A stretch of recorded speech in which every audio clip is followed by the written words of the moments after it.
Памылкі нібыта для абароны, жыхар Амерыкі на беларускай купюры, несупадзенне відарысаў за інфляцыі. Гэтыя і іншыя цікавыя факты ў гэтым фільме. Прыемнага прагляду. Вітаю, дружа! Ты, пэўна, чуў пра зайчыкаў і вавёрак на беларускіх купюрах 90-х, але сёння я раскажу і пра іншыя, менш вядомыя факты аб грошах нашай краіны. Факт нумар 1. Без серыі і нумару. Першыя грошы незалежнай Беларусі выйшлі ў 1992 годзе. Самай дробнай банкнотай той серыі былі 50 копеек з той самай вавёркай. Гэтая банкнота даволі незвычайная. Па-першае, на ёй не надрукаваныя ні серыя, ні нумар. Па-другое, гэта рэдкі прыклад папяровых копеек. Звычайна копейкі гэта манеты, але не ў гэтым выпадку. Факт нумар 2. Жыхар Амерыкі. Іншыя грошы, уведзеныя тады ў абарот, таксама змяшчалі выявы звяроў. Беларускіх звяроў? Тупое пытанне, думаеш ты, дружа. А што ты скажаш пра гэтага мядзведзя на банкноце ў 50 рублёў? Гэта ж Барыбал, жыхар Паўночнай Амерыкі, з яго яшчэ робяць шапкі каралеўскіх гвардейцаў Вялікай Брытаніі. Якое дачыненне ён мае да Беларусі і чым не падышоў для выявы на банкноце беларускі буры мядзведзь? Цікавае пытанне.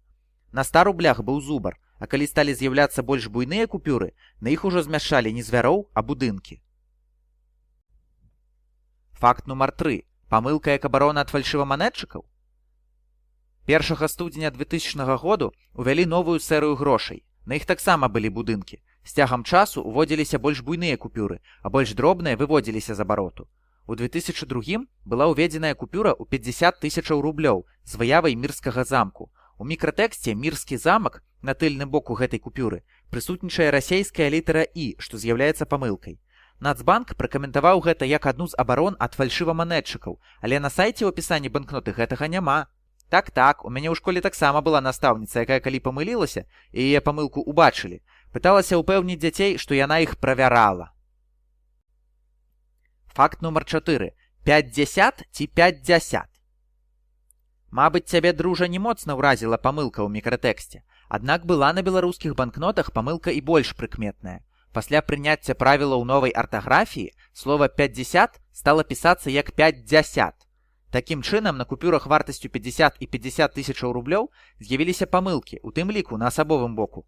Каб выправіць памылку, у 2010 годзе увялі новыя банкноты ў 50 і 50 тысячаў рублёў, а ў 2016 прайшла дэнамінацыя, з'явіліся новыя грошы.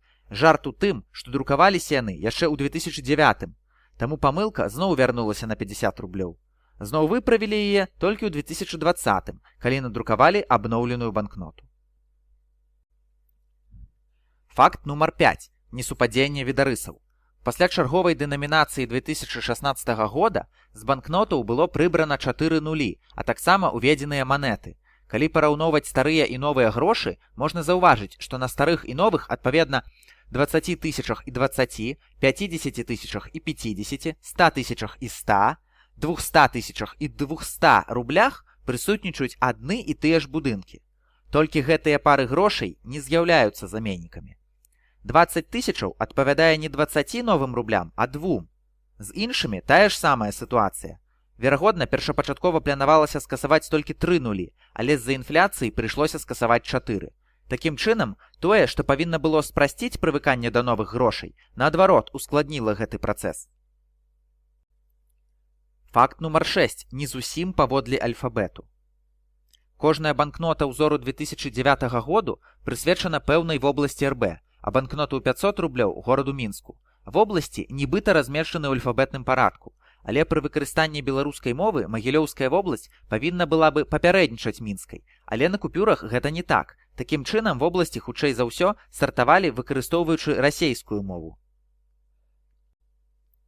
Факт нумар 7. Ад ангельшчыны да Расеі. Увядзенне ва ўжытак новых купюраў адбывалася паступова. Спачатку найбуйнейшай купюрай, якую магчыма было патрымаць у руках, былі 20 рублёў, потым 50 і 100. Не кожны беларус да гэтага часу бачыў жывую 500 рублёў. Тым не менш, з 2019 пачалося абнаўленне банкнотаў. Банкноты 2009 году друкавалі ў Ангельшчыне, а абноўленыя ў Расеі. На новых купюрах сталі пісаць назвы прадстаўленых будынкаў. Факт нумар 8. Малавядомы, але існуючы сімбаль. Амаль усім вядомыя сімвалы даляра і еўра.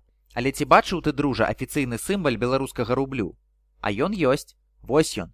У 2005 годзе Нацбанк зацвердзіў гэты сімвал. Ён актыўна выкарыстоўваецца самім Нацбанкам і часткай камерцыйных банкаў, але большасць людзей усё роўна ўжывае р ці руб.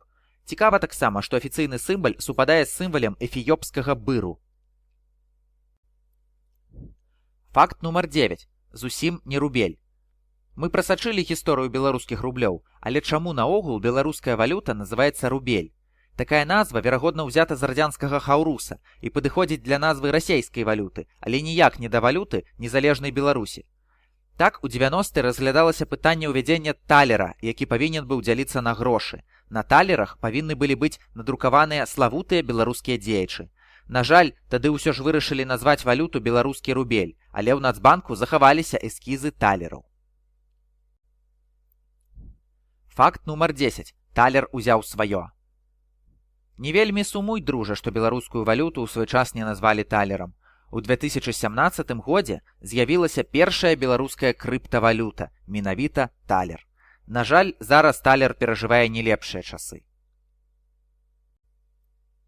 Прыйшоў час развітвацца. Калі міні-фільм табе спадабаўся, не забудзься паставіць лайк і падпісацца на канал, калі не зрабіў гэта раней. Да пабачэння, дружа!